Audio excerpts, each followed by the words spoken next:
কোরআন হাদিস থাকতে মাযহাব কেন? এই শিরোনামটাই হলো আহলে হাদিসরা বিভ্রান্তিকর ভাবে তৈরি করেছে। মানে কোরআন হাদিস একদিকে আর মাযহাবকে তারা আরেক দিক করে ফেলেছে।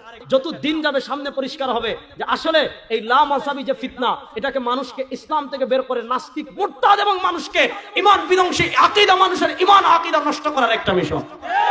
নির্ভুল হিসাবে যদি কোনো ব্যক্তিকে মানতে হয়, কোন ব্যক্তির নামে যদি মাযহাবি জায়েজ হতো, তাহলে নির্ভুল ব্যক্তি মুহাম্মদুর রাসূলুল্লাহ নামে মুহাম্মাদি মাযহাব হতো, হানাফি মাযহাব হতো না। কথা ঠিক কিনা? তো সম্মান করি হুজুরের জায়গায় রেখে। আমরা কোন হুজুরকে সাহাবীদের সমান মনে করি না। আমরা ইমাম আবু হানিফাকে সম্মান করি, কিন্তু কখনো আবু হানিফাকে সাহাবীর সমান মনে করি না। আমরা সাহাবীদেরকে সম্মান করি, শ্রদ্ধা করি, কখনো কোন সাহাবীকে নবীর সমান মনে করি না।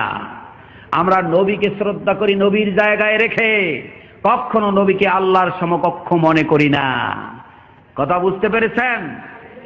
আর তাদের আকীদা হলো শুধু নবী না, খাজারে তোর দরবারে কেউ ফেরে না খালি হাতে, বাসন লইয়া দৌড় মারে যদি ভাগে কম পরে, কিলাকিলির ধুম পরে খাজারে তোর দরবারে।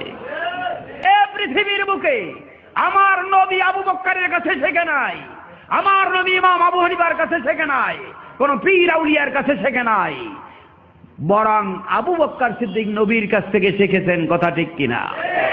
বরং ওমর রাসূলের কাছ থেকে শিখেছেন। কথা ঠিক কিনা? কিন্তু আমার নবী শিখেছেন জিবরাইলের কাছ থেকে, জিবরাইল শিখেছেন আল্লাহর কাছ থেকে। কথা ঠিক কিনা? অতএব নির্ভুল হিসাবে, নির্ভুল ব্যক্তি হিসাবে, এই পৃথিবীর বুকে নির্ভুল হিসাবে যদি মানতে হয়, নির্ভুল হিসাবে যদি কোনো ব্যক্তিকে মানতে হয়, কোন ব্যক্তির নামে যদি মাযহাবি জায়েজ হতো, তাহলে নির্ভুল ব্যক্তি মুহাম্মদুর রাসূলুল্লাহ নামে মুহাম্মাদি মাযহাব হতো, হানাফি মাযহাব হতো না। কথা ঠিক কিনা? যারা নবীর নামে মাযহাব না বানাইয়া আবু হানিফার নামে মাযহাব বানায়, তারা নবীকে সম্মান দিল না অপমান করলো? যারা নবীকে বড় পীর মানে না, আব্দুল কাদের জিলানীকে বড় পীর বানাইলো, তারা নবীকে সম্মান দিল না অপমান করলো? নবী কোরআন শিখলেন 40 বছর বয়সে, 40 বছর বয়সে কোরআন নাজিল হলো নবীর উপরে। আর আব্দুল কাদের জিলানী 40 দিনও না, 40 সেকেন্ডও না, মায়ের পেট দিয়ে 18 পারা মুখস্থ করে নিয়ে আসছে। এই আকীদা তারাই পোষণ করে যারা আল্লাহর দুশমন হিসাবে এই জমিনে বসবাস করে। অতএব কোন আহলে হাদিসরা এই আকীদা বিশ্বাস করে না।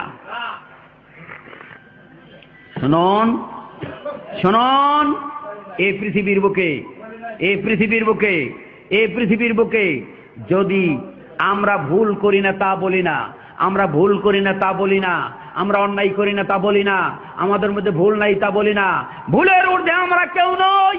ভুল আমাদের আছে, তবে সবচাইতে আপার লেভেলের যদি কোনো দল থাকে, সবচাইতে ভুল কম যদি কোনো দলের মধ্যে থাকে, তাহলে সেই দলটির নাম আহলে হাদিস ছাড়া অন্য কোনো দল নয়।